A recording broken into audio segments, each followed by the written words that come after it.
অন্ধকার ঘরে একটা ফ্রেমকে বুকে জড়িয়ে কাঁদছে মোহ। ফ্রেমে থাকা মানুষগুলো তার মায়ের ছবি। তার বাবা মায়ের ছবিটা দেখে কত রাত জেগে কেঁদেছে মোহ হিসেব নেই।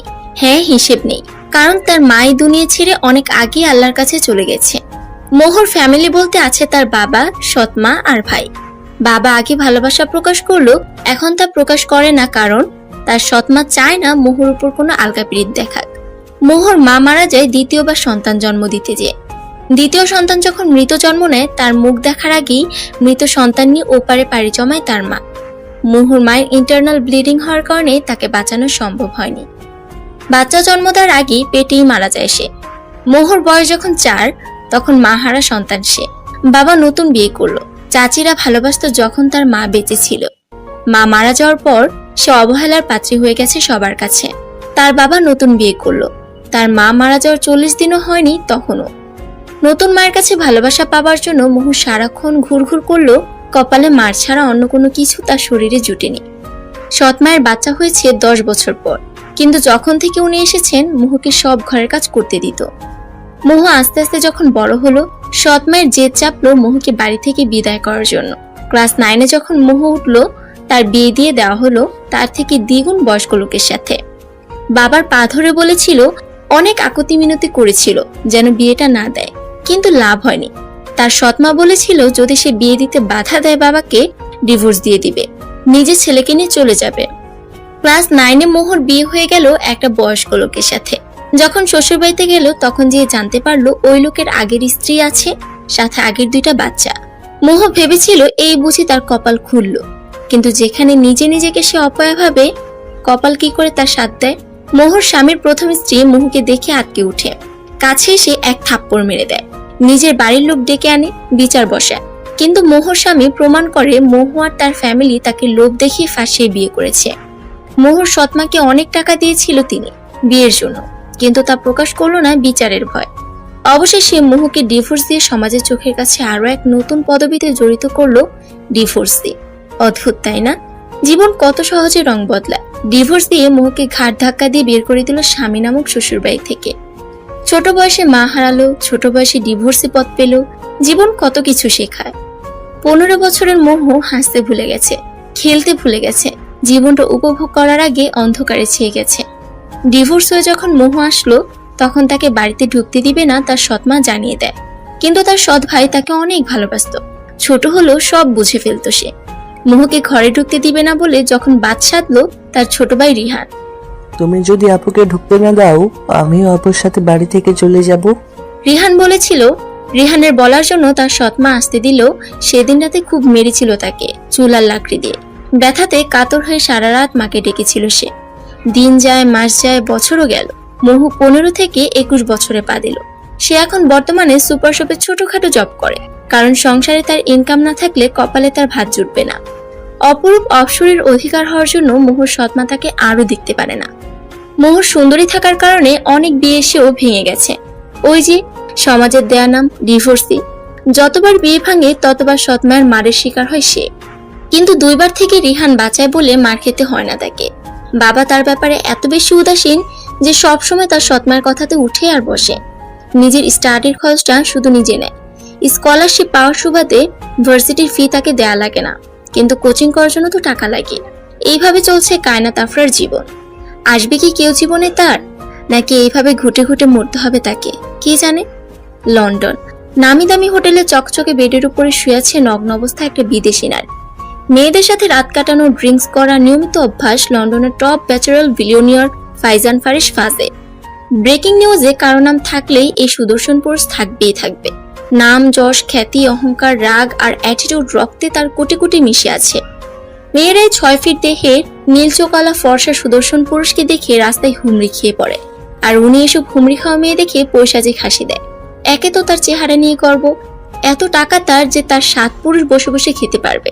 তার একটাই ধারণা, মেয়েরা শুধু টাকা বোঝে। হোটেল থেকে বের হয়ে আসে। আজ তার লন্ডনের শেষ রাত হয়তো, কারণ তার মা বাংলাদেশ ব্যাক করার জন্য আদেশ দিয়েছেন।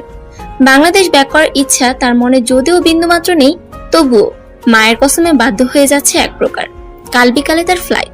গাড়ির উপর বসে আকাশের দিকে তাকিয়ে ধোঁয়া ছাড়ছে ফারিস। অন্ধকার কিংবা আলো, আমি সবখানে সেরা, আমি রাজা। এই ফারিস কাউকে ভালোবাসতে পারবে না, কিন্তু ফারিসকে সবাই ভালোবাসবে। ভালোবাসা বলতে কিছুই নেই। আমি খারাপ, সো হোয়াট, আমি খারাপের রাজা। এই বলে বাঁকা হাসি দিয়ে গাড়ি নিয়ে নিজের বাড়ির উদ্দেশ্যে ছুটল। আরেকদিকে বারান্দার ব্যালকনিতে বসে আকাশের দিকে তাকিয়ে আছে মোহ। তার ধারণা সব থেকে যে তারাটি বেশি জ্বলজ্বল করছে সেটাই তার মা।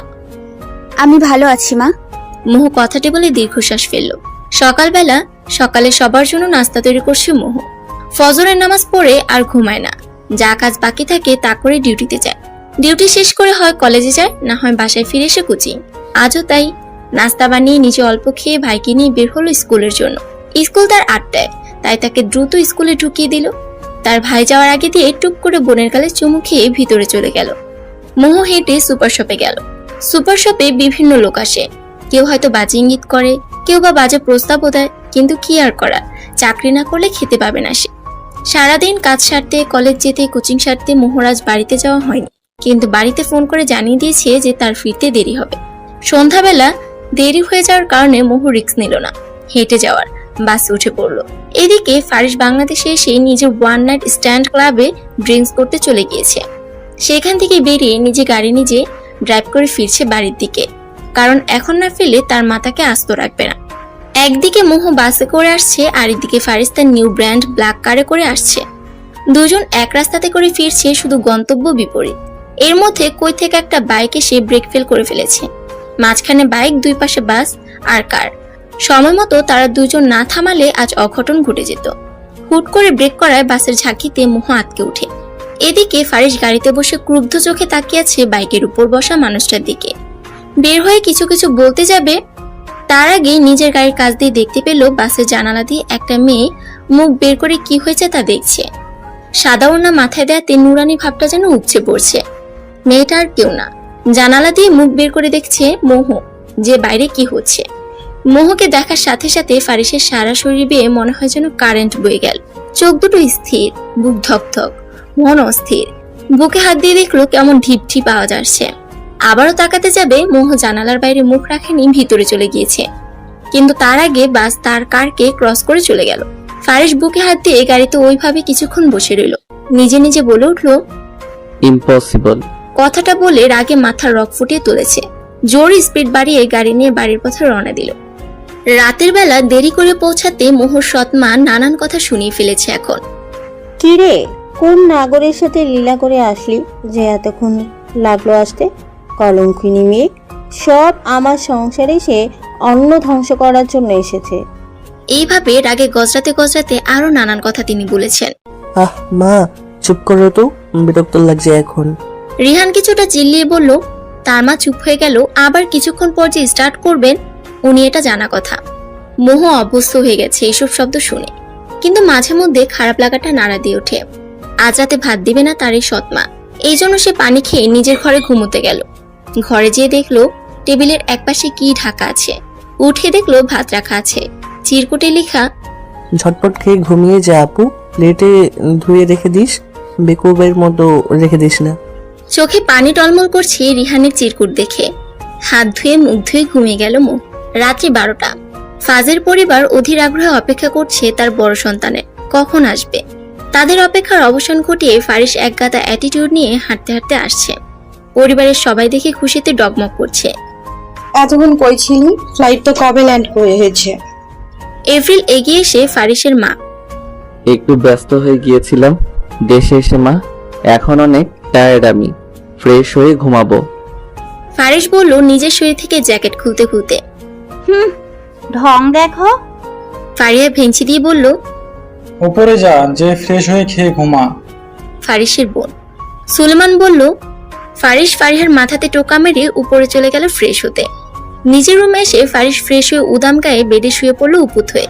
কিন্তু যখনই চোখ বন্ধ করছে বাসের মেয়েটার মুখটা বারবার ভেসে উঠছে। কি জন্য ভেসে উঠছে সে নিজেও জানে না। Stop coming to my dreams. বিড়বিড় করে ফারিস বলে ঘুম দিল। সকালবেলা মোহর সুপার শপ ছুটি আজকে। সে সকালে এমনিতে তাড়াতাড়ি উঠে নাস্তা বানিয়ে ফেলে। আজও তাই নামাজ ছেড়ে নাস্তা বানাতে বসে গেছে।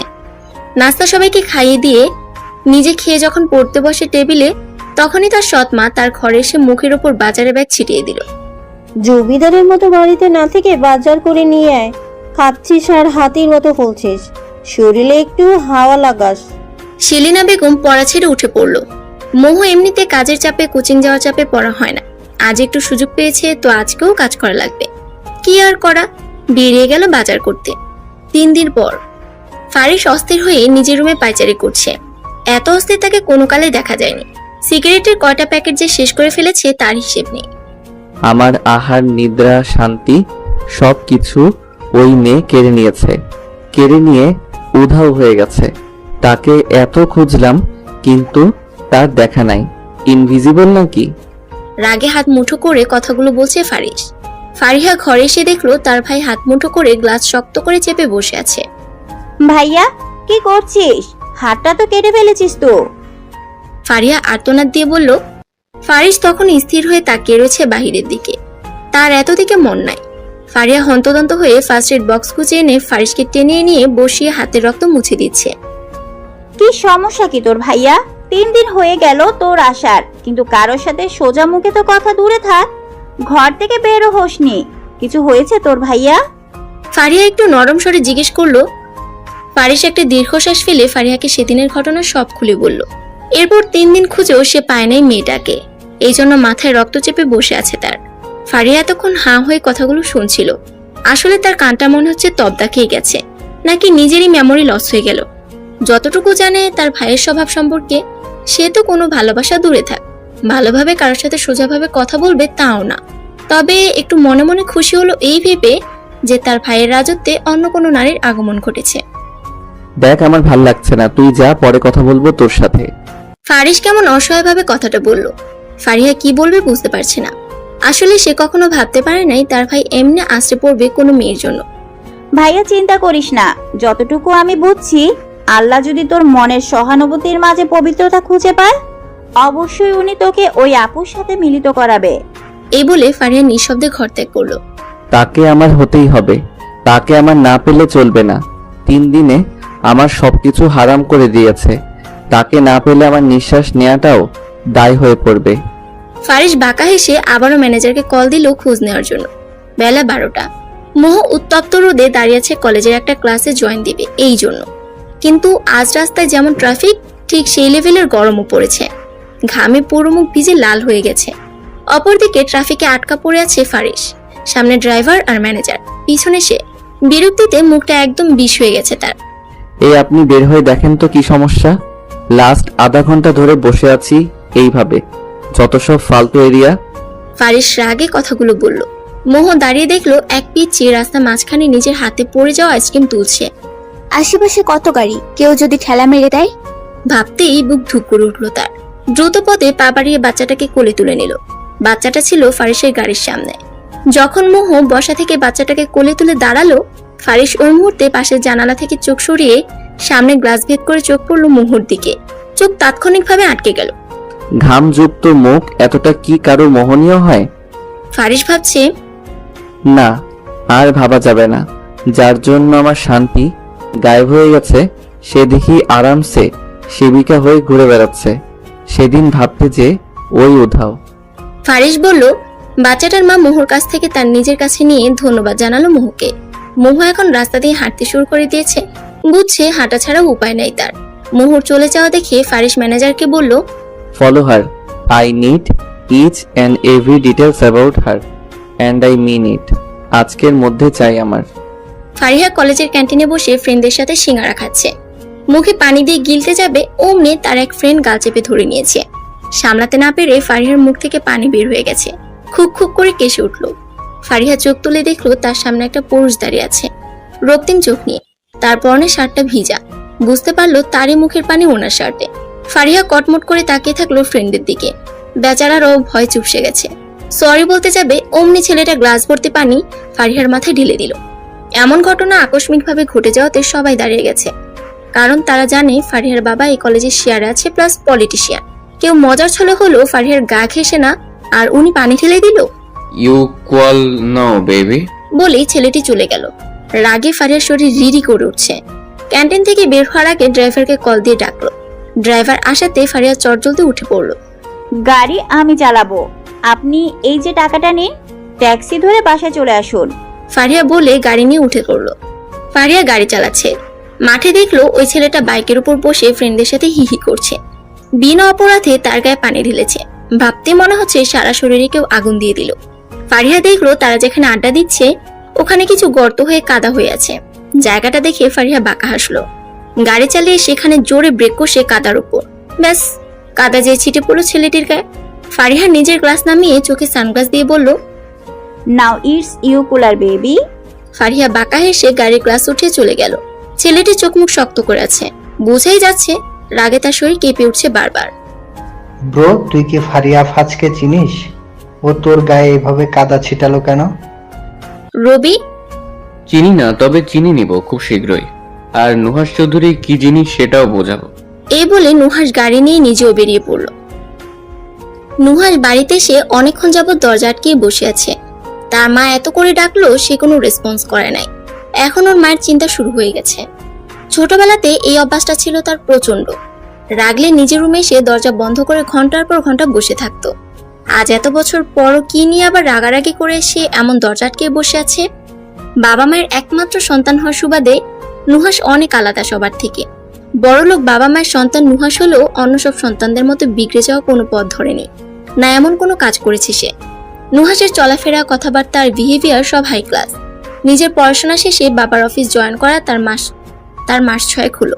ফেভারিট কাজ হলো সে কার নাম বাইকে ঘোরাফেরা বেশি পছন্দ করে, তবে অফিসে গেলে নিজের কার নিয়ে যায় সে। অপরদিকে ফারিহা এসে গোসল করতে ঢুকেছে। মেজাজ গরম হলো, বাজির উল্টার প্রতিদান দিয়ে একটু হলেও শান্তি লাগছে। সে কখনো কারোর সাথে মিসবিহেভিয়ার করে না, যতক্ষণ না সামনে থাকা ব্যক্তিটি করে। অথচ আজকে তার ভুল না থাকা সত্ত্বেও কিরকম পুরো ক্যান্টিন ভর্তি মানুষের সামনে পানি ঢেলে দিল। শাওয়ার শেষে নিজের রুমে এসিটা বাড়িয়ে দিয়ে গেঞ্জের প্লাজো পরে শুয়ে গেল। রুমের মিউজিক বক্সের ভলিউমটা আরেকটু বাড়িয়ে দিল।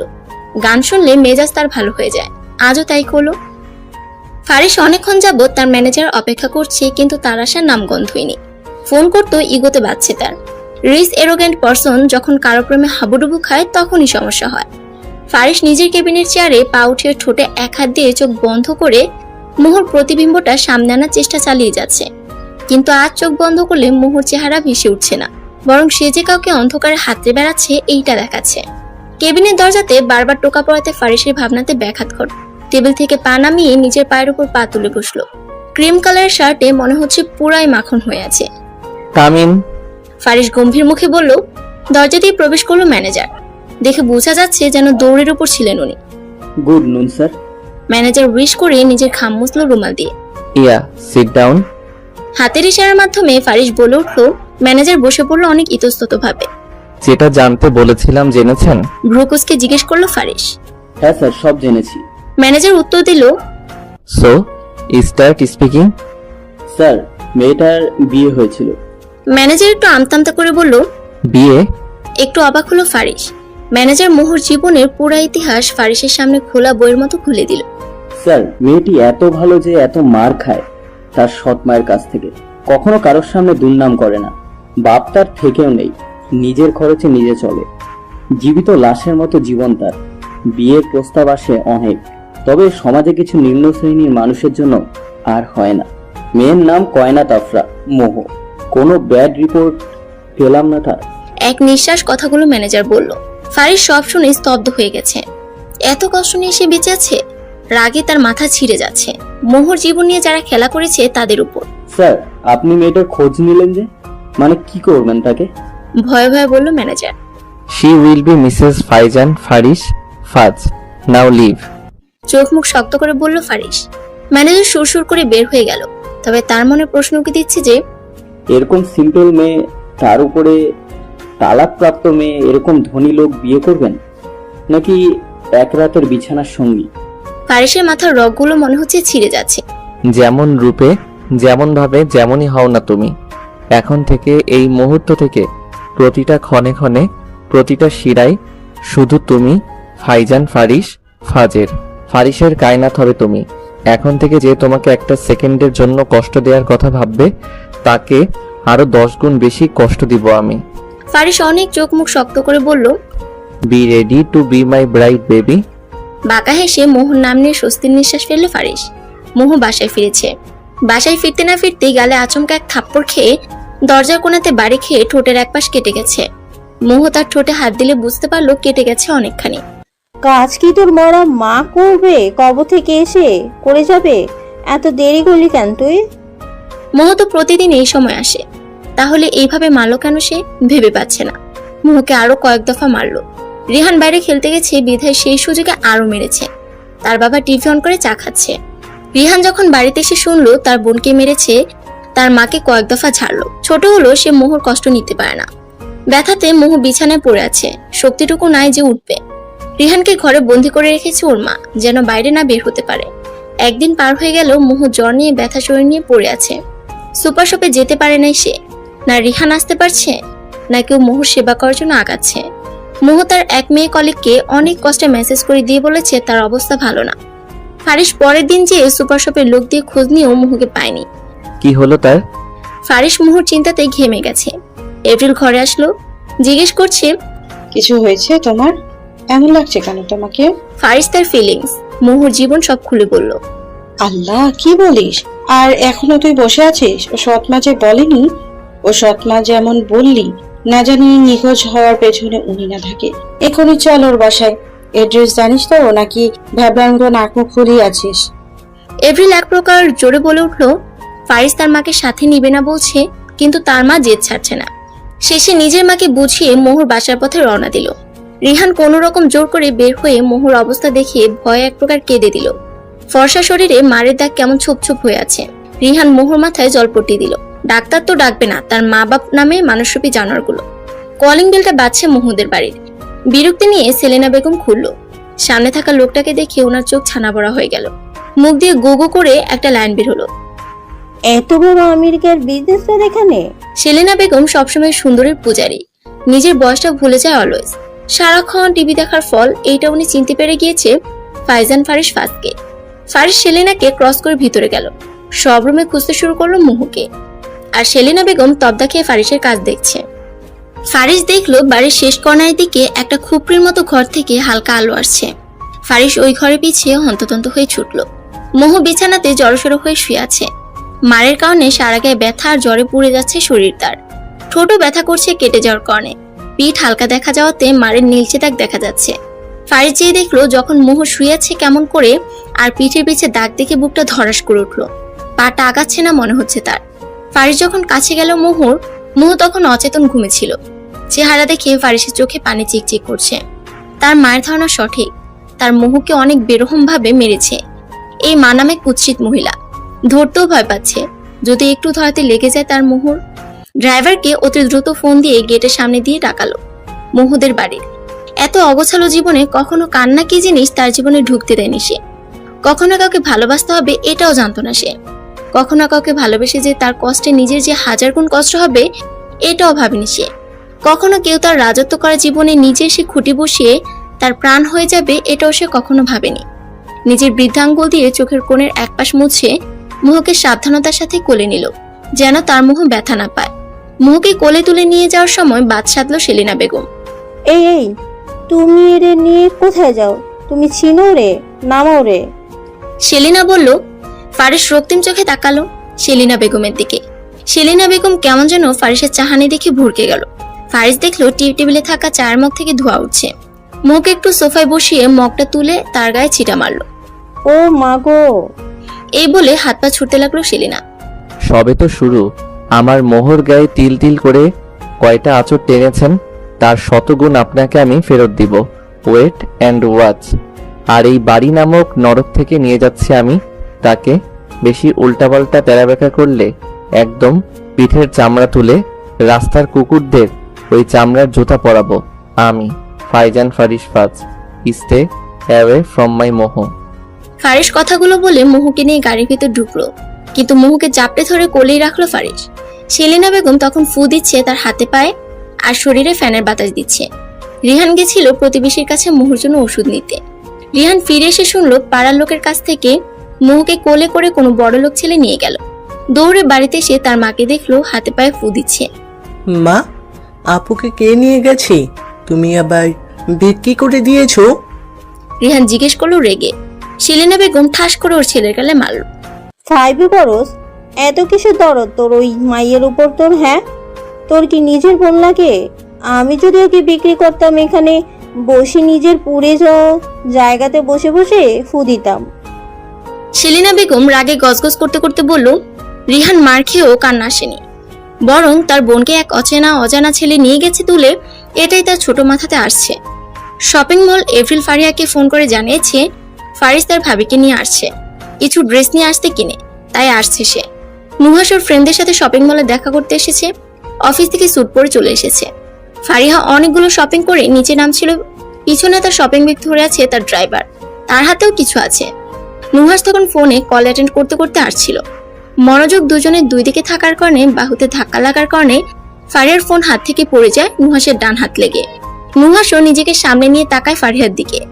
ফারিহাকে দেখে তার মেজাজ সপ্তমে। ফারিয়া ফুল অ্যাভয়েড করলো নুহাসকে, যেন সে চিনে না। নিজের হাতের ব্যাগগুলো উঠাতে সে ব্যস্ত হয়ে পড়লো। নুহাসের সেটা এগোতে লাগলো। তখন সে কি করলো, ফারিয়ার ফোনের দিকে তার নজর গেল। নুহাস বাঁকা হাসি দিয়ে ফারিয়ার ফোনের উপর তার বুট পরা পা দিয়ে জোরে চাপ দিয়ে পুরো ফোনের ডিসপ্লে গুঁড়ো করে দিল। ফারিয়া শান্ত দৃষ্টিতে ফোনের দিকে তাকিয়ে আছে, যেন কিছু হয়নি। It's fair enough now baby. Nuhas ফারিহার মুখের কাছে বলল। ফারিহার মুখ অসম্ভব লাল হয়ে আছে, কিন্তু সে নুহাসের দিকে তাকালো না। তার চোখে তার ফোন আইফোন 11 প্রো ম্যাক্সের দিকে, যা তার ভাই তার লাস্ট বার্থডেতে দিয়েছে। তার মন মেজাজ তখনই খারাপ হয় যখন তার বাবা মা আর ভাইয়ের দেওয়া জিনিস যত্নে রাখার পর কেউ সে নষ্ট করে দেয়। নুহাস দেখলো ফারিহা কিছু বলছে না, তখন উঠে দাঁড়িয়ে হাতের চাবির রিং ঘোরাতে ঘোরাতে নিচে গেল। ফারিহা শান্তভাবে উঠে ব্যাগগুলো তুলে নিল। ফোনটা পাশে ডাস্টবিনে ফেলতে যেও ফেললো না, ব্যাগে ঢুকিয়ে নিল। বেশ কিছুক্ষণ পর নুহাস এসে নিচে দেখে ফারিহা তার গাড়ির কাছে দাঁড়িয়ে আছে। নুহাস ভেবেছে হয়তো ফারিহা তাকে সরি বলতে এসেছে, তাই বাঁকা হাসি দিয়ে তার দিকে আগাচ্ছে। নুহাসের ভাবনাতে পানি ঢেলে ফারিহা তার হাতের পিছন থেকে একটা মোটা শক্ত ভারী লাঠি বের করলো। নুহাসের দিকে তাকিয়ে ফারিহা বাঁকা হেসে নুহাসের গাড়ির গ্লাসে একবারই দিল। নুহাস যেন শখ খেলো এক প্রকার ফারিহার এমন কাজ দেখে। পরপর এমন কয়েকটা বাড়ি মেরে নুহাসের গাড়ির 12টা বাজিয়ে দিল সে। ফারিস্তা ফারিহা ফাস কারো উদার রাখে না মিস্টার, সুদে আসলে খুব সুন্দর করে ফেরত দেয় সে। যোগ্যতা দেখে নেক্সট টাইম আমার ত্রিসীমানায় আসার চেষ্টা করবেন আপনি। Now it's time to say you that it's fair enough today baby. নুহাসের কাছে এগিয়ে ফারিহা ওর কানের কাছে মুখ নিয়ে বলল। নুহাসের কান দিয়ে ধোঁয়া বের হবে মনে হচ্ছে। ফারিহা তার হাতের হাতা উঠিয়ে গাড়িতে উঠে বসলো। তার সামনে হাতের তালু ঝাড়ি দিয়ে ফু দিল নিজের সামনে থাকা চুলে। নুহাস ফারিহার কর্মকাণ্ডে এত বেশি অবাক হয়ে গেছে যে তার মানতেই অসহ্য লাগছে যে মেয়ে হয়ে নুহাস চৌধুরীর সাথে টক্কর দেয়। ফারিহার নিজের জুতোর দিকে তাকিয়ে নিঃশ্বাস ফেলে গাড়িতে উঠে পড়ে। পিছন ফিরে তাকায়নি সে, তাকালে দেখতে পেত নুহাসের রক্তিম মুখটা। নুহাস নিজের গাড়িতে এক লাথি দিয়ে জোরে চিৎকার দিয়ে বলল, I will not spare you, Farishta Fariha Faz. This Nuhash Chaudhary will show you something for your sure. আরেকটা গাড়ি ডেকে নুহাস বাড়ির পথে রওনা দিল। ফারিস মোহকে নিয়ে বাড়ি পৌঁছালো। এপ্রিল অপেক্ষা করছিল তাদের। ফারিস মোহকে কোলে তুলে নিয়ে আসলো ভিতরে। এপ্রিল দেখলো তার ছেলের কোলে যে নাইটি আছে সে অচেতন অবস্থায় আছে। মেয়েটিকে দেখে এপ্রিলের বুক ধক করে উঠলো। কি বেরহম ভাবে মেরেছে তাকে। সে নিজে ডাক্তার, তারপরে আরো একটা এক্সপার্ট লেডি ডাক্তার আর নার্স আনলো বাড়িতে। ফারিস নিজের রুমে যেয়ে অনেক সাবধানের সহিত মোহকে শোয়ালো তার বিছানা। মোহকে শোয়ানোর পর ফারিস একদিনে তাকিয়ে তার দিকে। এত রূপবতী তার মোহ। এরকম কোনো মেয়েকে কেউ মারা তো দূরে থাক, ফুলের টোকা দেওয়ার আগে 10 বার ভাববে। তার চোখের কোণে বারবার জল এসে জমছে, বৃদ্ধাঙ্গুল দিয়ে মুছছে। এপ্রিল তার ছেলের কাঁধে হাত দিল। ফারিস চোখটা বন্ধ করে লম্বা নিঃশ্বাস নিয়ে বলল, মা, ওকে আমার সুস্থ চাই। তোমার ছেলের নিঃশ্বাস তার মধ্যে। ওর যদি কিছু হয় আমি শেষ হব, না হলেই দুনিয়া। আর ওর জ্ঞান ফিরলে বিয়ে করব আমি। সবকিছু ব্যবস্থা করছি আমি। তুমি শুধু ওকে সুস্থ করো মা। কিছুক্ষণ থেমে ফারিস তার মাকে সোফায় বসিয়ে আবারও বলা শুরু করলো, মা, আমার মোহ কখনো মায়ের স্বাদ পাইনি। তার মা মারা যাওয়ার পর তাকে কখনো কেউ ভালোবাসেনি মা। তোমাকে তো সব বলেছি মা। প্লিজ মা, তুমি আমার মোহকে কখনো ফেলে দিও না। ওকে যে প্রচন্ড রকমের চাই মা। ও আমার সবকিছুতে অভ্যাসে পরিণত হয়েছে। এপ্রিল তার ছেলের মাথায় হাত বুলিয়ে বলল, ফারিয়া আর মোহর মধ্যে আমি কখনো কোনো পার্থক্য করব না। এটা এপ্রিল সুলেমান ফাজ এর ওয়াদা তোর কাছে।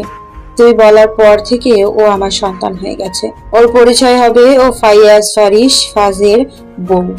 তার বাবা মা বলতে শুধু এপ্রিল আর সুলেমান থাকবে।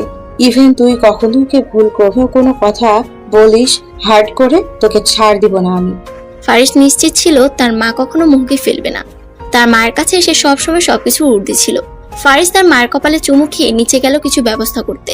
ফারিহা বাড়ির ভেতরে এসে শুনলো তার ভাবিকে বাসায় এনেছে। হাতে থাকা ব্যাগগুলো সোফায় রেখে হন্তদন্ত হয়ে ভাইয়ের রুমে ছুটল সে। ফারিহা রুমে যেয়ে দেখলো তারা মোহর শরীর দেখছে কোন জায়গাতে ক্ষত আছে কতখানি। এভরিল যখন মোহর পিঠ উল্টালো, মোটা কালশিটে দাগ দেখে ফারিহা বুকের উপর মনে হচ্ছে কেউ যেন কোনো ভারী কিছু চাপিয়ে দিয়েছে। ওহ আল্লাহ! এইটা বলে মুখে হাত দিল ফারিহা। এভরিল দেখলো ফারিহা এসেছে। সে বলল জামা নিয়ে আসতে মোহর জন্য, যা সে কিনেছে, সিম্পল আর হালকা জামা। ফারিহা জামা এনে দেওয়ার পর এভরিল আর ফারিহা মিলে তার জামা চেঞ্জ করে দিল। এর মধ্যে ডাক্তার আর নার্স হাজির হলো। এরকম নির্যাতন কে করেছে? এইটা police case madam. Lady doctor এভরিলকে বলল, আগে ট্রিটমেন্ট শুরু করুন, পরে এসব দেখা যাবে। এভরিল বলল। ডাক্তার ট্রিটমেন্ট শুরু করলো। মোহর ক্ষতগুলোতে মলমও দিল। শরীরে যে পুষ্টির অভাব এটাও জানালো উনি।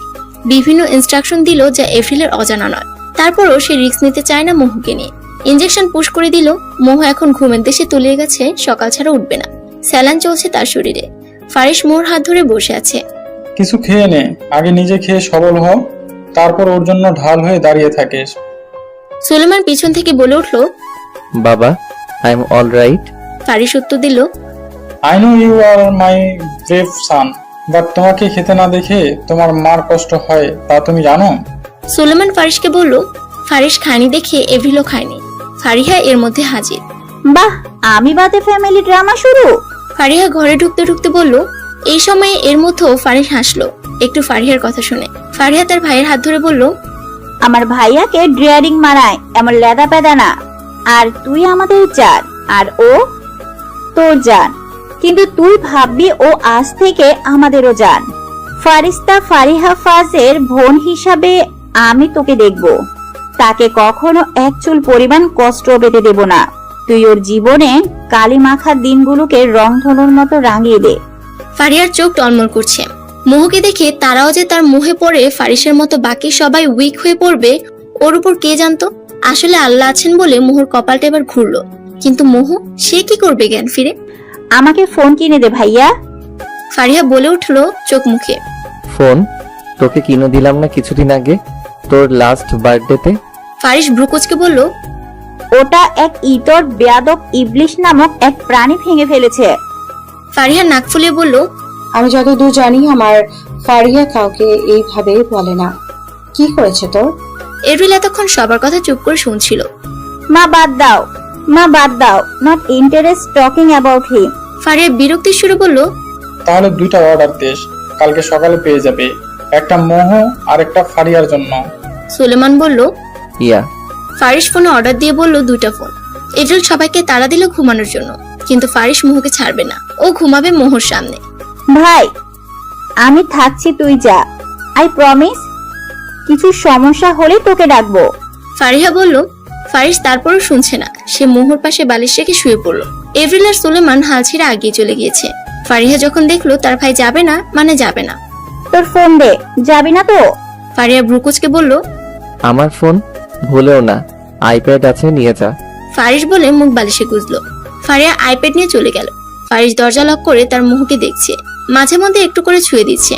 মোহর ঠোঁটের দিকে তাকালে তার রক্ত গরম হয়ে যাচ্ছে। ঠোঁট ফুলে আছে কিভাবে? মোহকে দেখে তার বারবার একটা কথা মনে হচ্ছে, এই যে নারী তার সামনে আছে, এর মধ্যে তার অন্ধকার জীবনে ছোট একটা আলোর প্রদীপ নিয়ে এসেছে, যার আলোর তেজ অনেক। এই আলোতে তার অন্ধকার জীবনে আলোতে পরিণত হয়েছে। এই আলোকে কখনো নিতে দিবে না সে। ফারিস এসব ভাবছে আর মোহর দিকে তাকিয়ে আছে। চৌধুরী বাড়ি। গাড়ি ভাঙলি কিভাবে বাপ? সিরাজ বলল। নুহাস হাত মুট করে বসে আছে। কি বলবে সে? শুরু তো আজকে সেই করেছিল, সেদিনের রাগের বসে, কিন্তু সে নিজের হার মানতে নারাজ। থাক, আর জিজ্ঞেস করো না। আমি জিজ্ঞাসা করেও উত্তর পাই না। গাড়ির দিকে তাকিয়ে মনে হচ্ছে কেউ ওর উপরে রাগ তুলেছে। সুমি বলল, মা, আমার খিদে পেয়েছে। প্রশ্ন শেষ হলে খেতে দিবা কি? নুহাস বলল, আয় বাবা, আমি কিছু বলছি তোরে। সুমি বলল। নুহাস ধপাধপ পা ফেলে উপরে গেল নিজেকে ফ্রেশ করে চেঞ্জ করতে। নুহাসের বাবা মা ছেলের এই রাগী ব্যবহার নিয়ে চিন্তিত। রাগলে একদম কেমন হয়ে যায় তার ছেলে, যারে তারা অপমান করে দেয়। কোন মেয়ে যে আছে তোমার ছেলের কপালে? সিরাজ দীর্ঘশ্বাস ফেলে বলল, আছে তো অবশ্যই, আমার ছেলে যদি বউ হয়, যে আমার ছেলের বউ হবে সে হবে বারুদ। আমার ছেলে তাকে এক ধমক দিলে ওই মেয়ে ওরে 10 ধমক দিবে। আমার ছেলে 1 গুণ টেরা হলে ওকে সোজা করার জন্য আমার বৌমা 10 গুণ টেরা হবে। সুমি বলল, এখন বুঝছি তোমার ছেলে এরকম কেন, মা ছেলে দুটোই এক। সিরাজ বিড়বিড় করে বলল, শুনতে পেয়েছি তোমায় বিড়বিড়িয়ে এনে বলা কথা, কাল থেকে সকালে উঠে নিজে চা বানায় খাবা, আমারে বললে খবর আছে। সুমি রেগে বলে চলে গেল ওখান থেকে। আরে আমি কি করলাম? সিরাজ ভেবাচাকা খেয়ে বলল। মোহু হালকা টিপ টিপ করে চোখ খুলছে, কিন্তু মাথাটা মনে হচ্ছে প্রচন্ড ভার লাগছে তার কাছে। চোখ খুলে আশপাশ দেখে মনে হলো সে কোনো নতুন পরিবেশে এসে পড়েছে। হকচকিয়ে গেল সে। পাশে একটা মেয়ে তাকে ড্যাব ড্যাব করে দেখছে। স্যার! কিছুটা চিৎকার দিয়ে ডাকলো সামনে থাকা মেয়েটা। মোহু হকচকিয়ে গেল। একে তো সে জানে না কোথায় আছে, দুই মেয়েটার চিৎকারে মেয়েটির আবারও চিল্লিয়ে বলল, স্যার, সুন্দরী আফা উঠে গেছেনি, জলদি আহেন। মোহু ভাবছে, মেয়েটা বারবার চিৎকার দিয়ে কাকে ডাকছে, আর আমি এই বাড়ির মধ্যে ঢুকছি কেমনে? এই ভেবেই মাথা ঘুরতেছে। মোহু তার মাথা ধরে সোফায় বসলো। কেমন যেন ভন ভন করতেছে মাথাটা। এত শাউট করস কেন ঝুমা? একটা ভারী কণ্ঠস্বরের আওয়াজ পেয়ে মোহু চোখ তুলে উপরে তাকালো। মোহু দেখলো একটা সুদর্শন পুরুষ মেয়েটিকে বকছে। 3/4 প্যান্ট আর অ্যাশ কালার টি শার্ট পরে আছে। মোহু মাথা চেপে ধরলো আবার। কেমন যেন করতেছে মাথাটা।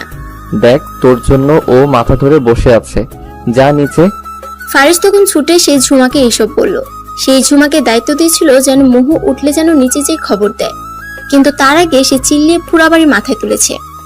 তুমি ঠিক আছো? ফারিস কাছে যেয়ে মোহুকে ধরলে মোহু ছিটকে দূরে সরে যায় ভয়। চিনে না জানে না অজানা বাড়ির অজানা জায়গাতে অজানা পুরুষ এসে তাকে ধরছে।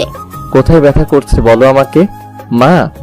ফারিস তার মাকে চিল্লিয়ে ডাকছে, আর মোহুর মাথায় আসছে না কেন সে এরকম করছে। সে কি চিনে তাকে? এভরিল দৌড়ে উপরে আসলো। দেখলো মোহু ফারিসকে ভয় পাবার কারণে তার থেকে দূরে কোণে চুপটি মেরে বসে আছে। এভরিল মোহুর অবস্থা বুঝতে পারে। ফারিসকে ইশারা শান্ত হতে বলে, কিন্তু ফারিস অস্থির হয়ে গেছে মোহুর অবস্থা দেখে। মা, ওর মাথায় পেইন হচ্ছে মেবি, দেখো তো কেমন করে ধরে বসে আছে। ফারিস অস্থির গলাতে বলল। এভরিল দেখলো সে শান্ত হচ্ছে না, তখন না পারতে সুলেমানকে ডাকলো সে। সুলেমান বের হচ্ছিল কাজে। এভরিলের ডাকে উপরে আসলো। এভরিল ইশারায় ফারিসকে নিচে নিয়ে যেতে বলছে, কারণ ফারিসের এমন অস্থিরতা মোহর উপর খারাপ প্রভাব ফেলবে। মোহর কাছে এই পরিবেশ আর মানুষ দুটোই অজানা। সুলেমান নিয়ে গেল কোন রকমের ফারিসকে নিচে। এভরিল মোহর কাছে যেয়ে তার মাথায় হাত বুলালো। মোহ একটু দূরে সরলো ভয়। হেই হানি, ইটস মি, ডোন্ট স্কেয়ার্ড। মোহকে এইভাবে সান্ত্বনা দিয়ে এভরিল বুকের মধ্যে চেপে ধরলো তাকে। মোহ আশ্রয় পেল বহুদিন বাদে। মায়ের স্নেহের পরশ হালকা অনুভব করলো এভরিলের কাছে। এভরিল মোহর মাথায় হাত বুলিয়ে দিতে দিতে বলছে, আমার মামনিকে এখন আমি নাস্তা খাইয়ে দিব, আর 2 মা আমি গল্প করব, ঠিক আছে? মোহ হ্যাঁ সূচক মাথা নাড়ালো। এভরিল ঝুমাকে ডেকে নাস্তা আনালো। ঝুমার সাথে মোহর পরিচয় করিয়ে দিল। মোহ মিষ্টি করে হাসলো। ঝুমা একটু খাটো, তবে দেখতে সুন্দর, অনেকটা শ্যামবর্ণের হলো। এভরিল মোহকে খাওয়াচ্ছে আর এটা সেটা গল্প করছে। মোহর মনে হচ্ছে তার মায়ের সাথে কথা বলছে। আচ্ছা, সব মেয়েদের শরীর থেকে কি মিষ্টি মিষ্টি ঘ্রাণ আসে? জ্ঞান হবার পর থেকে মোহর কপালে মার ছাড়া কিছুই পায় নাই। এভরিলের কথাতে সে মনে হচ্ছে তার মা পেয়েছে। কিন্তু কিছু কথা বলি, তুমি মন দিয়ে শুনবে, ঠিক আছে? এভরিল মিষ্টি করে হেসে বলল। মোহ একটু হেসে ফেললো। যে ছেলেটা তোমার জন্য অস্থির হয়েছিল না সকালে, ঝুমকে বকলো, সেটা আমার ছেলে, হাইয়েস্ট ফারিস ফার্স্ট। এভরিল বলল। এভরিল শুরু থেকে শেষ অবধি অনেক গুছিয়ে বুঝিয়ে মোহকে সমস্ত কথা বলল। তাকে কিভাবে চিনে, তার সৎমায়ের আচরণ, সবকিছু। বাড়ির সবাই থেকে কিভাবে চিনে, ফারিসের চিন্তা, অস্থিরতা, সবকিছু খুলে বলল সে। সবকিছু শুনে মোহর চোখে পানি এসে গেল। আর সে ভাবছে, কেউ কাউকে কখনো এত বেশি ভালোবাসতে পারে, কাউকে এতটা চাইতে পারে যে তার জন্য সমস্ত দুনিয়ার সাথে লড়াই করার জন্য প্রস্তুত হয়ে পড়ে। কিন্তু মা, আমার জীবনে অনেক বড় দাগ আছে, আমি যে ডিভোর্সি। মোহ কাঁদতে কাঁদতে বলল, তোর পরিচয় হবে শুধু আজ থেকে একটাই, যে তুই ফার্স্ট বংশের পুত্রবধূ। এভরিল মোহকে বলল। মোহ এত খুশি পেয়ে মনে হচ্ছে আল্লাহ তার উপর মুখ তুলে চেয়েছে। তার ভাগ্যে মা, বোন, বাবা আর এই ব্যক্তিটি তার কপালে দিয়েছে। দ্বিধা, সংকোচ, ভয় আর অনেক কিছু একসাথে সে ভিড় খাচ্ছে মোহর মনে। তার ছোট ভাই রেহানের কথা বেশ মনে পড়ছে তার। এভরিল চলে যাওয়ার পর মোহ গোসল করে বের হলো। এভরিল তার জামাগুলো আলমারিতে সাজিয়ে দিয়ে গেছে। চুল মুছছে মোহ, আর একদিনের সামনে থাকা গোল একুরিয়ামের একটা গোল্ড ফিশের দিকে তাকিয়ে আছে। মাছটা শুধু এদিক সেদিক নেচে বেড়াচ্ছে। ফারিস নিচে থাকতে না পেরে উপরে আসলো। উপরে এসে মোহকে কমলা রঙের জামাতে দেখে তার উপর দুধে আলতা রং সৌন্দর্য উপচে পড়ছে। পিঠের মারের কালচেটে দাগগুলো বোঝা যাচ্ছে। ফারিস আস্তে আস্তে মোহর পিছনে গিয়ে দাঁড়ালো। মোহ ঘুরতে চেয়ে ফারিসের নাকের সাথে নিজের নাকের ধাক্কা খেলো। মোহ নাকে হাত দিয়ে চোখ খুলে তাকালো, দেখলো সকালের ছেলেটি এটা, ইনি মায়ের ছেলে ফারিস। মোহ চোখ নিচু করে মাথা ঘুরে সরতে গেলে ফারিস মোহর কোমর টেনে তার দিকে ঘুরিয়ে কোমরে চাপ দিয়ে মোহকে একটু উপরের দিকে তুলে। মোহ এই প্রথম কোনো ছেলের স্পর্শ পেয়ে কেমন যেন আটকে উঠেছিল, কিন্তু নিজের শরীরের শিরা উপশিরা যে ক্ষুদ্র ক্ষুদ্র শিহরণ বয়ে যাচ্ছিল সেটাও সে বুঝতে পারছিল। অনেক হয়েছে ঘোরাঘুরি, আর না। এখন থেকে তোমার সশরীরের তুমি সহ সর্বক্ষণ আমার কাছে উপস্থিত থাকবে। আর হ্যাঁ, প্রথম যদিও আমি তোমার কাছে নতুন মানুষ, তবু একটা কথা ক্লিয়ারলি শুনে নাও। তোমাকে এই যে ধরেছি সেটা ছাড়ার জন্য নয়। কেউ এটা ছাড়ানোর চেষ্টা করলে বা তুমি চেষ্টা করলে মোহ ঠোঁটে বৃদ্ধাঙ্গুল দিয়ে ঠেকিয়ে নেক্সট আর চাঁদ মামা আর সূর্য মামাকে দেখতে পাবে না। ফারিস মোহর কানের কাছে গিয়ে ফিসফিসিয়ে কথাগুলো বলল। নিচে চলো। ফারিস মোহর মুখে ফু দিয়ে হাত ধরে নিচে টানতে টানতে নিয়ে গেল লিভিং রুমে। ফারিসের মোহ যখন নিচে নামলো তখন দেখলো মোহর সৎমার বাবা ঠুকছে গার্ডের সাথে জোরাজুরি করে। ফারিস চোখের ইশারায় ঘাড় বাঁকিয়ে গার্ডদের বাধা দিতে না করে তাদের জান, অসভ্য লোক। গার্ড বিড়বিড় করে বলল। মোহর সৎমাকে দেখে লাস্ট মার কথা মনে পড়তেই ফারিসের পেছে লুকিয়ে পড়ে, আর তার হাত দিয়ে ফারিসের দুই হাত খামচে ধরে থরথর করে কাঁপছে। এভরিল বুঝতে পেরে ফারিসকে সামনে আগাতে বলে ইশারায়, আর উনি মোহর হাত শক্ত করে ধরে। এভরিলকে এক হাত দিয়ে মোহ অনেক শক্ত করে ধরে আছে। ও ভাবছে আজ আবার ওকে নিয়ে যেয়ে মনে হয় মারবে। ফারিসের চোখ স্থির, দৃষ্টিতে এখনো তাদের দিকে। হেঁটে হেঁটে সোফায় বসলো পায়ের উপর পা তুলে। তো কি চাই এখানে? এখানে কোনো ত্রাণ বিতরণ কিংবা টাকা ছিটানো হচ্ছে না যে আপনারা আসছেন। ফারিস বাঁকাভাবে উত্তর দিল। সেলিনার তার স্বামীর মুখ অপমানে লাল হয়ে গেল, দাঁত মুখ খিচে বলল, আমাদের মেয়ে তুলে এনে গুন্ডামি করে, আমাদের অপমান করেন আপনি? মোহর বাবা বলল, কে আপনার মেয়ে? ফারিস একটু থেমে বলল। সেলিনা কারো তোয়াক্কা না করে মোহকে এপ্রিলের পিছন থেকে টানতে যাচ্ছিল। খবিশ মহিলার নখ বড় হওয়ার কারণে মোহর হাত ধরে টানাতে আঁচড় কেটে দিল। আহ! মোহ ব্যথাতুর আওয়াজ করে ওঠে। এপ্রিল সাথে সাথে সেলিনাকে এক থাপ্পড় মেরে বসলো। সেলিনা এক থাপ্পড় খেয়ে নিচে তবদা খেয়ে বসে পড়লো। সাহস তো কম না, আমার মেয়েকে আমার সামনে আঘাত দেন, বের হন এক্ষুনি। এপ্রিল রেগে গিয়ে বলল। মোহর বাবা এসে সেলিনাকে তুললো, আর সে জানালো, মোহকে খুব শীঘ্রই নিয়ে যাব, তাই বেমানি করে রাখতেও পারবেন না। মোহর কাঁপাকাঁপি দেখে এপ্রিল তাকে দ্রুত পদে ঘরে নিয়ে গেল। এদিকে ফারিস কাকে যেন ফোন দিয়ে বলল, সন্ধ্যায় সব রেডি চাই বাবা। 2 দিন পর সকাল থেকে ফাজ ম্যানশন এ খুব জোরসে পুরা বাড়ি সাজানো হয়েছে, আর অনেক মানুষ কাজ করছে। মোহ জানালা দিয়ে দেখছে, এত সাজ আর এত মানুষ কখনো দেখে নাই সে। সকাল সকাল এমন ঘটনার পর থেকে মোহ ঘর থেকে আসে নাই। তার মনে এটাও চলছে তার এখানে থাকা ঠিক হবে না। যদি ওনার ক্ষতি করে দেয় বা এই পরিবারে সে সব রকম আদর ভালোবাসা পেয়েছে, এখন তার কারণে যদি এসব মানুষদের ক্ষতি হয়ে যায়, এটা তো সে চায় না। ফারিসের মুখের সামনেও সে আসেনি। তার প্রচন্ড ভাবে নিজের উপর ঘৃণা আসছে, এই ভেবে যে নিজের ভালো দেখতে যে সেই ফ্যামিলির ক্ষতি করতে পারে না। মোহ আর 7-5 না ভেবে ঘর থেকে বেরিয়ে গেল সবার আড়ালে। উদ্দেশ্য তার রেল স্টেশনে যাওয়া। মোহ যে কাপড়ে ছিল সে কাপড়ে বের হয়ে গিয়েছে। এদিকে ফারিহাকে ঘরে পাঠিয়েছে এপ্রিল, যে মোহকে রেডি করিয়ে দিতে সন্ধ্যার জন্য। দুজন একসাথে রেডি হবে আর আলোচনাও করবে। ফারিসও মোহর সামনে আসেনি এই ভেবে যে হয়তো শকে আছে, এই পরিস্থিতি বা তাকে মেনে নিতে সময় প্রয়োজন এই জন্য। কিন্তু কে জানতো মোহ অন্য প্ল্যান করে বসে আছে। ফারিহা ঘরে এসে বসে আছে আর মোহকে খুঁজছে, কিন্তু পাচ্ছে না। আধা ঘন্টা ধরে খুঁজে যাচ্ছে সে, কিন্তু মোহর কোনো দেখা নেই। নিচে যেয়ে নার্ভাস হয়ে এপ্রিলকে জানালে সে তাৎক্ষণিকভাবে সুলেমানকে ইনফর্ম করে। সুলেমান ফারিসকে জানানোর আগে নিজে একবার খুঁজে দেখার ট্রাই করলো, কিন্তু কোনো হদিশ নেই মোহর। সবার মুখে অন্ধকার নেমে আসছে। ফারিস ভ্রুকুচকে তাকিয়ে আছে সবার দিকে, যে কি হলো। ভাইয়া, ভাবিকে পাওয়া যাচ্ছে না। ফারিয়া ভয়ে ভয়ে জানালো। পাওয়া যাচ্ছে না মানে? কোথায় যাবে সে? পাল্টা প্রশ্ন ফারিসের। আমি জানি না ভাইয়া, 1 ঘন্টা ধরে আমি আর মা বাবা খুঁজছি। ফারিয়ার উত্তর, 1 ঘন্টা ধরে খুঁজছিস আর এখন জানাচ্ছিস আমায়? চিল্লিয়ে বলছে ফারিস। শান্ত হও, এইভাবে না চিল্লিয়ে খুঁজি কোথায় গেল মেয়েটা। এপ্রিল চিন্তিত সুরে বলল, ওকে যদি কেউ নিয়ে যায় তাকে জ্যান্ত পুঁতে ফেলবো, আর ও যদি স্বইচ্ছায় যেতে চায় তাহলে ওর কি হাল করব আমি নিজেও জানি না। ফারিস রেগে কথাগুলো বলে উপরে গেল। এপ্রিলের ভিতরটা ধূপ করে উঠল, কারণ সে জানে তার ছেলে রাগলে কতটা হিংস্র হয়ে যায়। ফারিস মোহর রুমে গেল, যে নিজের মাথার চুলগুলোকে মুঠ করে ধরে আছে, চোখগুলো রক্তিম বর্ণ হয়ে আছে। Y damn it. ফারিস সোফায় লাথি দিয়ে চিৎকার দিয়ে বলল, ফোন বের করে গার্ডকে কল দিল। এই 1.5 ঘন্টা সকল ফুটেজ আমি দেখতে চাই, এক্ষুনি আমার সামনে। গার্ড ফুটেজ নিয়ে ফারিসের সামনে আসলো। ফুটেজ যখন ল্যাপটপে চেক করলো, কিছুক্ষণ বাদেই দেখতে পেল একটা মেয়ে মাথায় ওনা দিয়ে মুখ ঢেকে কাজের লোকদের সাথে হাড়ি হাতে ধরে বেরিয়ে গেল। আর একটু জুম করে দেখলো ফারিসের চল শক্ত হয়ে যায়, কারণ মোহর ডান হাতে 2টা তিল আছে, একটু গ্যাপ রেখে। হাড়ি তোলার সময় ওনাটা সরে গিয়ে দেখা যাচ্ছে তিল স্পষ্ট। ল্যাপটপটাকে একটা আছাড় দিয়ে গুড়িয়ে দিল, সাথে সাথে ফোন বের করে কল দিল তার পার্সোনাল কার্ডকে। লোকাল, প্রাইভেট আর যত রেল স্টেশন, বাস স্টেশন আছে সব অফ করা হোক। দরকার পড়লে টাকা দাও, আটকাও, কিন্তু কোনো কিছু যেন না চলে। আর তোমার কাছে একটা ছবি পাঠাচ্ছি, লোকদের সেট করো, জানাও 20 মিনিটের মাঝে এই কোথায়। অনেকটা শক্ত করে জবাব দিল ফারিস। অপরপক্ষে কিছু জবাব শোনার আগে ফোন কেটে দিল সে। What have you done?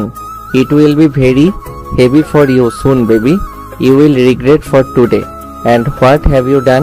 Faris বাঁকাভাবে বলল, 25 মিনিট পর।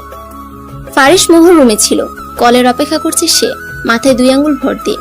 কল বাজছে, ফারিস ফোন পিক করলো। Any news? ফারিস জিজ্ঞেস করলো। Okay, I am coming in 5 minutes. Faris জবাব দিল। ফারিস নিচে নেমে গাড়ির চাবি নিয়ে বেরিয়ে পড়লো, আর তার মাকে জানালো আজকের পার্টি ক্যান্সেল করতে। আজকের পার্টি কখন হবে ডেট জানিয়ে দিবে, প্রেসকে জানিয়ে দিতে বলল। কোথায় যাচ্ছিস তুই? সুলেমান জিজ্ঞেস করে। পাখিকে খাঁচায় বন্দি করতে। ফারিস জবাব দিয়ে গাড়ি নিয়ে টান দিল তার গন্তব্যে, রেল স্টেশন। মোহ অপেক্ষা করছে ট্রেনের, কিন্তু পাচ্ছে না। আশেপাশে অনেক মানুষ, কিন্তু টিকিট নাকি কাটা বন্ধ করে দিয়েছে। হুট করে কি হলো যে বন্ধ করে দিল? চোখের সামনে একটা লোকাল বাস দেখতে পেল মোহ, হাতে নিজের পার্সটা নিয়ে এগুলো বাসের দিকে। যখনই বাসে উঠতে যাবে, কেউ হ্যাচকা টান দিয়ে সজোরে গালে এক থাপ্পড় দিল। মোহ থাপ্পড় খেয়ে নিচে ছিটকে পড়লো। আশেপাশের মানুষ হা হয়ে তাকিয়েছে এটা দেখে। ফ্ল্যাশব্যাক। ফারিসকে তার গার্ড ফোন করে জানালো যে, স্যার, আপনি যে ছবি পাঠিয়েছেন সেই মেয়েটি কমলাপুর রেল স্টেশনে বসে আছে ব্রেঞ্চের উপর। বর্তমান। ফারিস সেটা শুনে এসে মোহর কাছে আসে। মোহ গালে হাত দিয়ে টলমল চোখে ফারিসের দিকে তাকালে ফারিসের লাল চোখ দেখে ভয় পেয়ে যায় সে। ফারিস মোহকে তুলে টানতে টানতে গাড়ির কাছে নিয়ে যায়। উস্কো খুস্কো চুলে ফারিসকে কেমন বিধ্বস্ত লাগছে। ফারিস নিজের গাড়ির দরজা খুলে মোহকে ধাক্কা দিয়ে সিটে বসালো, সিট বেল্ট লাগিয়ে দিল, ঘুরে এসে নিজেও গাড়িতে বসলো। মোহ থরথর করে কাঁপছে ফারিসের এমন ভয়ঙ্কর রূপ দেখে। ফারিস খুব জোরে ড্রাইভ করছে, মোহ ভয়ে কিছু বলতে পারছে না, হাত দিয়ে চোখের পানি মুছেই যাচ্ছে। ফারিস আধা ঘন্টা পর ড্রাইভ করতে করতে একটা ফার্ম হাউসে আসলো। মোহকে গাড়ি থেকে নামিয়ে টানতে টানতে নিয়ে যাচ্ছে ওই ফার্ম হাউসের ভিতর।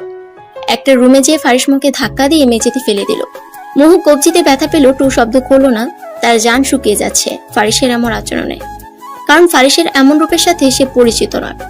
খুব শখ না উদারতা দেখানোর, খুব শখ দূরে যাওয়ার, খুব শখ আমার সেদিনের কথাগুলোর অবাধ্য হওয়ার। সব শখ মিটাচ্ছি তোর আমি। চিল্লিয়ে কথাগুলো বলছে ফারিস। ফারিসের এমন চিল্লানিতে মোহর ভিতর মনে হচ্ছে কেউ যেন খামচি ধরে আছে, আর কান ভৌ ভৌ করছে তার। ঘরে বসে মোহ নিঃশব্দে চোখের পানি ফেলছে। ফারিস থাপ্পড় মেরে বেরিয়ে যাওয়ার পর আর আসেনি। এদিকে একা একা থাকতেও ভয় লাগছে তার। আধা ঘন্টা পেরিয়ে গেছে, ফারিসের আসার নামগন্ধ নেই ঘরে। আর এদিকে চারিদিক গুটগুটো অন্ধকার নামছে আস্তে আস্তে। 1 ঘন্টা পর ফারিস রুমের দরজা খুলে আসলো। মোহ ফারিসকে দেখে ভয়ে কুকড়ে যেয়ে দাঁড়িয়ে পড়ে দেয়ালে ঘেঁষে দাঁড়ালো। ফারিস মোহর মাথায় ওড়নাটা দিয়ে টানতে টানতে নিচে নিয়ে যাচ্ছে। মোহ জিজ্ঞেস করতে পারছে না কোথায় নিয়ে যাচ্ছে তাকে। রক্তিম চোখে ফারিসের রাগ যেন বের হয়ে আসছে। ফারিস যখন মোহকে টানতে টানতে নিচে নিয়ে আসলো, তখন মোহ দেখতে পেল নিচে একজন মুরব্বি বসে আছে। ফারিস মোহকে সোফাতে বসিয়ে নিজেও সোফার উপর বসে পড়লো। স্টার্ট। ফারিস থমথমে আওয়াজে বলল। মুরব্বি দেখে বিয়ে পড়ানো শুরু করলো। বিয়ে পড়ানো দেখে মোহর টনক করলো। তার মাথা ঘুরাচ্ছে যে কি হচ্ছে এইসব। দাঁড়াতে গেলে ফারিস তার হাতের কবজি অনেক শক্ত করে ধরে। Don't you even try to dare to do this. Faris দাঁতে দাঁত চেপে বলল। মুরব্বি অর্থাৎ কাজী সাহেব পেপার আগিয়ে মোহকে সাইন করতে বলে, কিন্তু মোহ সাইন করে না। তার হাত পা কাঁপাকাঁপি শুরু হয়ে গেছে ইতিমধ্যে। সাইন করো। এত কাঁপাকাঁপি বাসর রাতের জন্য রাখো। ফারিসের শক্ত জবাব। আমি পারবো না। মুহু ভয়ে ভয়ে বলল, দেখ, মেজাজ খাইস না, যা বলছি কর, নয়তো তোর সামনে এই কাজীকে খুন করে ফেলবো আজ আমি। ফারিস রেগে বলল। মুহু অসহায় চোখে তাকালো। ফারিস সেদিকে পাত্তা দেয়নি। এদিকে কাজীও ভয় আছে, কারণ হুমকি খেয়ে কাজে আসতে বিয়ে পড়াতে। মুহু আর উপায় না দেখে চোখে পানি নিয়ে সাইন করে দিল। হয়ে গেল অন্যের সহধর্মিনী। নিজের উপর রইল না নিজের অধিকার, এখন থেকে সবটুকু জড়ি তার। মুহুর সাইন শেষ হইলে ফারিস সাইন করে ফেলে। লিগেলি তার এখন husband and wife. Your time up নাও। নিচে আমার গার্ড আছে, আপনার পাওনা বুঝিয়ে নিন। জাস্ট লিভ নাও। ফারিস কাজীকে বলল। ফারিস এমন থ্রেটমূলক কথা শুনে সুরসুর করে কাজে চলে গেল। ফারিস মুহুর দিকে তাকিয়ে আবারও হাত টানতে টানতে উপরে নিয়ে গেল। ফারিস বাড়িতে জানিয়ে দিয়েছে কি করবে আজ। 2 দিন আগে সন্ধ্যাবেলা ফারিস তার বাবার সাথে প্ল্যান নিয়ে আলোচনা করছিল যে আজকের পার্টিতে মুহুকে সবার সামনে উপস্থিত করে বিয়ের তারিখ ঘোষণা করবে মিডিয়ার সামনে। তাই তার বাবাকে সব ব্যবস্থা করতে বলেছিল, কিন্তু তার আগে মুহু সব ভেস্তে দিল। ফারিস মুহুকে বেডের উপর ছুঁড়ে মারল। বেডের উপর ছিটকে পড়ল মুহু। ফারিস তার শার্টের 2টা বোতাম খুলে আস্তে আস্তে আগাচ্ছে মুহুর দিকে। মুহু নিচে নামতে গেলে ফারিস মুহুর পা টান মেরে কাছে আনে। মুহুর মুখের উপর ফারিসের গরম নিঃশ্বাস পড়ছে। এই মুহূর্তে মুহুর মনে ফারিসের জন্য সবকিছু আওলা ঝাওলা লাগছে। দেখুন, আমার সময় চা। পুরো কথা মুহু বলার আগে ফারিসের আঙ্গুল মুহুর ঠোঁটে গিয়ে পড়ল। Don't sound. সময় দিতে চেয়েছিলাম আমি, কিন্তু সময়টাকে কিভাবে ইউজ করলে। না করেছিলাম না আমি আমাকে ছেড়ে যাওয়ার কথা ভাবিতে, বলো। অনেক জোরে চিৎকার দিল ফারিস। মুহুর আত্মা ভয় শুকিয়ে কাঠ হয়ে গেল এমন আওয়াজ শুনে। আমি তো আপনার ক্ষতি হোক এই জন্য। মুহু ভয় ভয় বলল, ও রিয়েলি? আমার ভালো চাইছিলে? You duffer. আমার ভালো যদি এতটাই বুঝতে, তাহলে এটাও বুঝতে তোমাকে ছাড়া আমি কেমন হয়ে যাই। তোমাকে ছাড়া আমি আমার জীবনটা নিশ্চল ভাবি। তোমাকে ছাড়া এই দুনিয়াটাকে ছারখার করে দিতে ভাবি। আর তুমি তোমাকে আমার থেকে আলাদা করতে চাইছিলে। How could you? ফারিস আরো জোরে চিল্লিয়ে, আমার ভুল হয়ে গেছে। মুহু বলল। ফারিস কাছে এসে মুহুর ঠোঁটে নিজের আঙ্গুল রেখে বলল, এইভাবে তো জ্বালাটা কমবে না আমার। আমি আমার ওয়েতে তোমাকে শাস্তি দিব। ফারিস বলল। ফারিসের কথা বুঝে ওঠার আগে ফারিস নিজের ঠোঁট দ্বারা মুহুর ঠোঁট চেপে ধরল। মুহুর জীবনে চুমু নামক এই জিনিসের সাথে কখনো পরিচিতি ছিল না। ফারিস কেমন প্রেসার দিচ্ছে মুহুর ঠোঁটে। মনে হচ্ছে ইচ্ছা করে করে শক্ত করে চুমু দিচ্ছে। ঠোঁটটা মনে হয় ইতিমধ্যে ছিলে গেছে। মুহু ব্যথা পাচ্ছে, কিন্তু থামানোর শক্তিটুকু পাচ্ছে না। অনুভূতিগুলো কেমন দলা পাকিয়ে গেছে। চুমুর বদলে কামড়ে পরিণত হয় মুহুর চোখ দিয়ে পানি পড়ছে। আস্তে আস্তে ফারিস কামড় বন্ধ করে হালকা হালকা অনেকগুলো ছোট ছোট চুমু দিচ্ছে মুহুর ঠোঁটে। এতক্ষণ মুহুর হাত দুটো সে বেডে চেপে ধরেছিল, এখন আলগা হয়ে আসছে। মুহুর ওনাটা টান মেরে সরিয়ে গলাতে মুখ ডুবালো। আস্তে আস্তে লাভ বাইটও দিচ্ছে। মুহু এরকম অনুভূতির সাথে পরিচিত হচ্ছে আস্তে আস্তে। শিউরে উঠছে সে নিজেও। এমন উত্তেজনা অনুভূতি তার জন্য এখন ব্যথাদায়ক শুকর হয়ে উঠছে। ফারিসের গলাটা কিভাবে যেন খামচে ধরে আছে সে। মুহুর এমন খামচে ধরাটা ফারিসের অস্থিরতা যেন আরো কয়েক গুণ বাড়িয়ে দিল। মুহুর জামার পেছনে চেন খুলে ছুঁড়ে পারলো নিচে। নিজের শার্টটাও দূরে ছুঁড়ে মারল। ফারিসের চুমুর পরিমাণ তীব্র থেকে তীব্রভাবে বাড়ছে। এদিকে মুহু একসময় সাপোর্ট দিতে শুরু করেছে। নিজেও চুমু খাচ্ছে, কিন্তু ফারিসের জন্য পারছে না। মুহুর ঠোঁট থেকে নিজের ঠোঁট সরিয়ে মুহুর কাঁধে তিলে অনেক জোরে কামড় দিল। এই কামড় মুহুর কাছে ফিল করার মতো লাগছে। ফারিসের চুল শক্ত করে ধরে চেপে ধরল। এইভাবে তারা দুজনে আবদ্ধ হলো দুজনাতে। সময় থেমে যাক, ভালোবাসা অবিরাম চলতে থাক। ফারিসের ভালোবাসার কাছে মুহু বিড়াল ছানার মতো কুকড়ে যেয়ে হার মানল। অবশেষে বাঘ তার শিকারকে নিজের করে পেল। সকালবেলা হালকা মিষ্টি রোদ মুহুর মুখে পড়ছে। চোখ মুখ কুচিয়ে ফেলছে এমন ডিস্টার্ব ফিল করাতে। চোখ খুলল যখন নিজের উপর ভারী কিছু আবিষ্কার করলো সে। মুহু নিজের দিকে তাকিয়ে দেখে ফারিস তার উপরে সম্পূর্ণ ভর দিয়ে তারই বুকে মাথা নিয়ে ঘুমে বিভোর হয়ে আছে। কে বলবে কাল রাতে এই মানুষটার আগে কেমন হিংস্র হয়ে গেছিল। ঘুমে কেমন নিষ্পাপ লাগছে, স্নিগ্ধতা আসছে চেহারাতে। উঠতে গেলে পারছে না সে। এদিকে সে টের পেল নিজের গায়ে জামা কাপড় নাই। ঘরে তার আর ফারিসের জামা কাপড় ছড়িয়ে ছিটিয়ে পড়ে আছে। ফারিসকে ঠেলেও সরাতে পারছে না। এত ভারী কেমনে? কোনো মতে ফারিসকে ঠেলে সরিয়ে আলমারিতে হাত দিয়ে দেখলো একটা তোয়ালে আছে। নিজের গায়ে চাদর জড়িয়ে ওয়াশরুমে গেল গোসলে। মুহু দেখলো তার শরীরের কিছু অংশে কেমন কালশেটে দাগ। হ্যাঁ, ফারিসের দাগ, কামড়ের দাগ। ঠোঁটটা ফুলে গেছে, পানি পড়াতে হালকা জ্বলছে। কিন্তু মোহর কাছে আজকে পরিপূর্ণ লাগছে নিজেকে, শান্তি পাচ্ছে সে। গোসল সেরে মোহর তোয়ালে পেঁচিয়ে গায়ে ভিজা চুল নিয়ে বের হলো। এখন জামা কোথায় পাবে সে? ব্যাককলের মতো গোসল তো করে নিল। এদিকে ফারিস ঘুমের মধ্যে কিছু একটা খুঁজছে, না পেয়ে তড়াক করে চোখ খুলে মোহকে এমন রূপে দেখতে পায়, চোখ আটকে যায় তার মোহর দিকে। মোহর কাছে যেয়ে ওর ভিজা চুলে নাক ডুবালো। মোহ ভয় পেয়ে শিউরে উঠলো, নিজেকে সামনে নিয়ে বলল, ছাড়ুন, সকাল হয়ে গেছে, আমি মাত্র গোসল সারলাম। তো আমার শাস্তি শেষ হয় নাই? ফারিস মোহকে থামিয়ে দিয়ে মোহর ঘাড়ে মুখ রেখে কথাগুলো বলল। ফারিসের এমন গরম নিঃশ্বাস মোহর বুকে কেমন ঢেউ খেলে যাচ্ছে। ফারিস মোহকে নিয়ে বেডে নিয়ে যেয়ে শুয়ে তার কানে কানে বলল, তোমার মাঝে এত শান্তি আগে জানলে কবে তোমাকে খুঁজে নিজের করে নিতাম। আমার অস্থিরতার কারণ তুমি, আমার অতিরিক্ত ভালোবাসার কারণ তুমি, যে আমার শান্তির কারণ, যাকে আমি ভালোবাসি মাত্রাতিরিক্ত, তাকে কোনোভাবে আমি এই জন্মে তো ছাড়ছি না। I need you not for today, I need you every single moment of my life. Faris কথাগুলো মোহর কানে ফিসফিসিয়ে বলে তোয়ালে টান দিয়ে তার ভালোবাসা স্বরূপ শাস্তি দিতে ব্যস্ত হয়ে গেল। মোহ তার সত্তাকে ফারিসের নাম করে দিল। ভাইয়া সত্যি বিয়ে করে ফেলেছে মা। ফারিহা মুখে হাত দিয়ে নখ কাটতে কাটতে বলল। এভরিল ফারিহার হাতে একটা গাঁটটা মারল। আউচ মা! ফারিহা ব্যথাতুর আওয়াজে বলল, তো কি, ও কাল যেভাবে বের হয়েছিল আমি শিওর ছিলাম এই কাজটা ও করবে। এভরিল জানালো, কিন্তু মা, ভাবি এরকম ভাবে চলে না গেলেও পারতো। আমার কত শখ ছিল ভাইয়ের বিয়েতে ডিজাইনার দিয়ে এটা সেটা পরবো। হতাশ সুরে ফারিহা বলল, সব হবে, ওদের বাড়ি আসতে দে। আর ভার্সিটি কখন যাবি? এভরিল তার অ্যাপ্রন হাতে নিয়ে বলল, এই তো এখন যাব। তুমি ক্যাম্পে যাচ্ছ এখন? গেলে আমাকে ভার্সিটি ড্রপ করে দাও। ফারিহা দাঁড়িয়ে বলল, you have 10 minutes, now go. Avril চোখে গ্লাসেস পরে বলল, আমার নিয়মানুবর্তিতা মা। বলে দৌড় দিল ফারিহা। এভরিল সুলেমানকে কল দিয়ে জানালো, যেহেতু ওরা বিয়ে করে নিয়েছে সেহেতু মোহর জন্য যে অয়েন্টমেন্ট গুলো অর্ডার করা হয়েছে সেগুলো আমার চেম্বারে পৌঁছে দাও। ফারিহা আর এভরিল বেরিয়ে পড়লো গাড়ি নিয়ে। ফারিহাকে ভার্সিটিতে নামিয়ে দিয়ে এভরিল তার মেডিকেল ক্যাম্পে গেল পরিদর্শন করতে।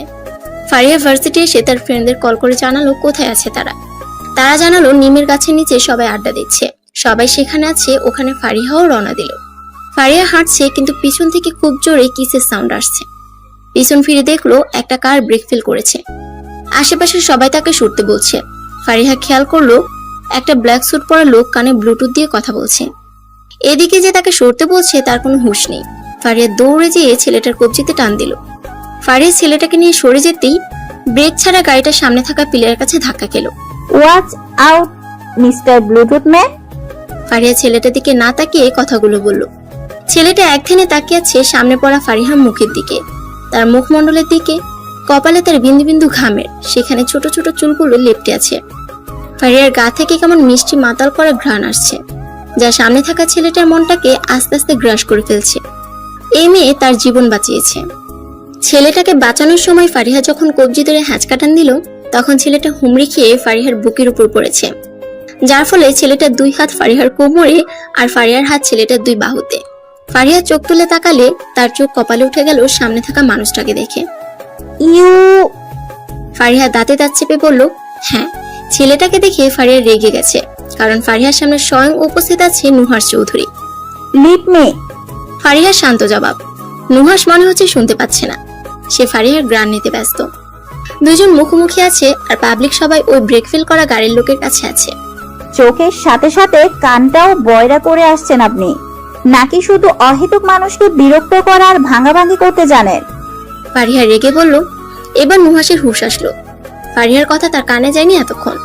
ফারিহাকে দেখতে ব্যস্ত ছিল, এরকম ফিলিং আগে হয়নি তার। আরে এই মেয়ে তো ভালো পক পক করে দেখি। ছাড়ুন! ফারিহা এবার চিল্লিয়ে বলল, আই ডোন্ট। নুহাস এটা বলে আরো শক্ত করে ফারিহার কোমর ধরল। ফারিহার কাছে এই স্পর্শ নতুন, কোনো ছেলে তার কাছে ঘেঁষার সাহস পায়নি, আর এই ছেলে আরো শক্ত করে কোমর ধরছে। ফারিহা এমন স্পর্শে শিউরে উঠলো, দমে গেল না।